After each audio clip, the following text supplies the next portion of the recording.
Hi everybody, good morning. It's Sunday. I think it's the 26th. So behind me right here, you see there's a sign for an open house. So that is November 8th, 10 to 1 p.m. So I have a press release that I'm releasing today. Anishinaabe MMIWG survivor announces protest at St. Paul University Open House against systemic erasure, racism, and exploitation. Anishinaabe survivor of missing and murdered Indigenous women and girls and advocate for erased First Nation survivors will hold a peaceful protest at St. Paul University's Open House on November 8th, 2025 outside the main campus. The protest aims to raise awareness about the university's exploitative practices, including sabotaging student research, extracting thousands of dollars in tuition while excluding the students from their program, erasing MMIWG survivors through retaliatory processes, fabricating evidence to weaponize internal complaints, and perpetuating systemic racism and bias against Indigenous voices. St. Paul University's Open House is marketed as an opportunity for prospective students to explore programs, services, and the community. However, this event provides a critical platform for the advocate to warn attendees about the institution's harmful actions. Since winter 2025, the advocate has documented and protested numerous instances of erasure and discrimination at SPU, including arbitrary devaluation of Indigenous research using EDI frameworks, equity, diversity,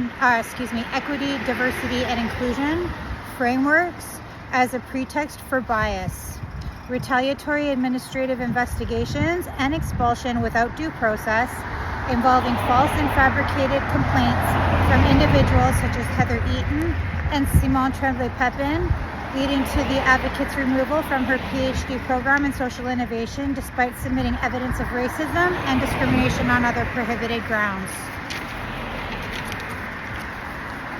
Weaponizing of academic discourse in events like the CRITS cycle, CRITS, which frames right-leaning perspectives as fascist while ignoring Indigenous ontologies and lived experiences of genocide survivors.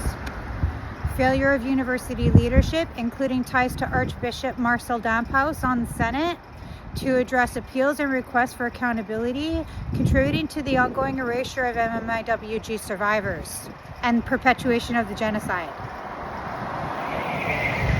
Extraction of nearly $15,000 in tuition from the advocate while sabotaging her work on Anishinaabe philosophies, actions that contradict the department's published principles on decolonization, anti-racism, and transformative justice, as critiqued in the advocate's statement on the book Social Innovation for Real-World Transformation. These patterns demonstrate SPU's role in perpetuating colonial legacies and institutional racism, turning education into a tool for ideological exclusion and harm rather than empowerment. By protesting the open house, the advocate seeks to protect future students, particularly Indigenous ones, from similar exploitation and to demand transparency from the university. As an Anishinaabe MMIWG survivor who has been repeatedly erased by SPU's racist and genocidal practices, I cannot stand by while they recruit new victims under the guise of opportunity, said advocate Kanahiki. The open house is a recruitment trap that hides the truth. SPU silences self-advocacy, fabricates harm, and punishes complaints, fails to uphold its own claims of social innovation and equity. Prospective students deserve to know the risks before investing their time, money, and trust. The protest calls on St. Paul University to engage in meaningful reconciliation, including an independent review of its policies on racism, bias, and discrimination complaints, full disclosure of internal processes, and restitution for affected students. Supporters are encouraged to join the peaceful demonstration or share their stories of institutional harm using the hashtag SPU accountability. So that's my announcement today. Thank you very much for watching.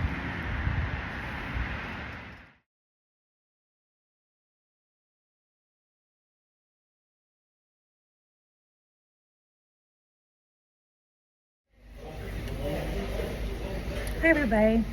So I'm just doing an update, a secondary update, same as I did yesterday. I'm at the McDick's. I like the fish. Usually I get the fish, but they don't have it at this one. Also, I'm not warm, so I'm still wearing all of my gear. I got Miles Canyon. It's Monopoly. I got Miles Canyon. I never heard of Miles Canyon. Where's that one? I got Signal Hill.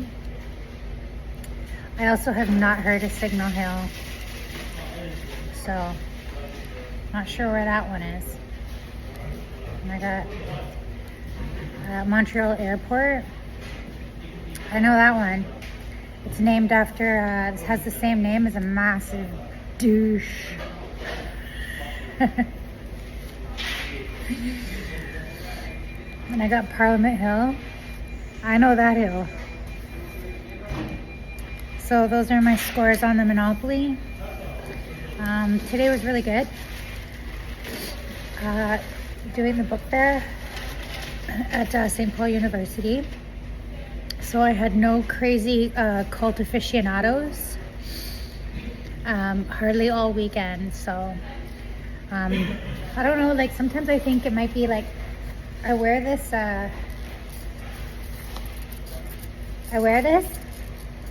sometimes to my protest. It's like it's a copper bracelet, and it's like covered in gold or plated in gold. That's why it's so pretty. And it's like it's a spiral, but it's like twisted a specific amount of times or something. So it's supposed to be like very good for blocking blocking the bad stuff. So sometimes I think maybe it's because I wear this if I wear this bracelet, sometimes I can block all that bad stuff from like coming up to me or whatever, because like many times they're offended that I'm out here standing up for myself, and they wish that I would just be erased and go die somewhere already. And I mean, they don't care about why I'm out there, and they pretend to care too. That's how they get the conversation started. I don't need any of that shit from them. You know what I'm saying? So anyway, there wasn't any of that, which is good. And then today I had just the loveliest woman. She an older lady, gorgeous lady, and she came to talk to me, and she told me a story about how she took my information package. She was very excited to get that, very interested in that. She kept telling me how proud she was. She's very interested in survivors. She was telling me a story about how she had driven 7 hours to visit another genocide survivor, possibly a Holocaust survivor or something. She was talking about tattoos and things like that. And she was going on about how proud she was of me to see me standing out there like that, for standing up for survivers, and standing up against, that sort of trauma-based compliance that they are always pushing, where, silencing everybody with the fear. So I was really happy to hear that. And she took a whole bunch of pictures with me, like as if she was so excited, like as if I'm a celebrity. She was doing these selfies, a whole whack of selfies. She was a real nice lady. So I was like real happy to meet her, and I'm happy to be out there. I mean, what can I say?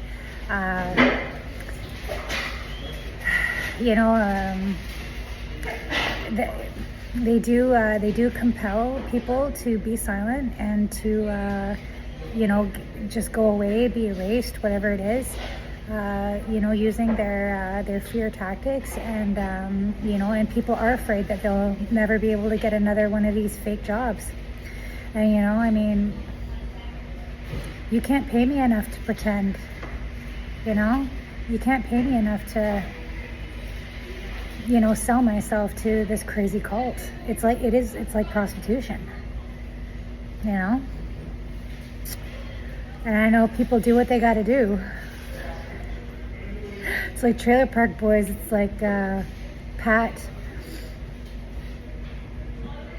Why can't I think of his character's name now? Mr. Leahy and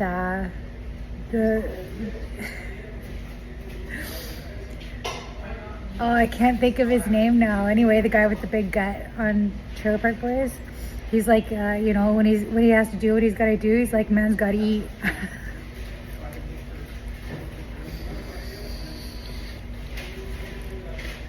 I'll sooner die of the genocide. So that's the real story. Anyway, that's my secondary update. Thanks for watching. Bye.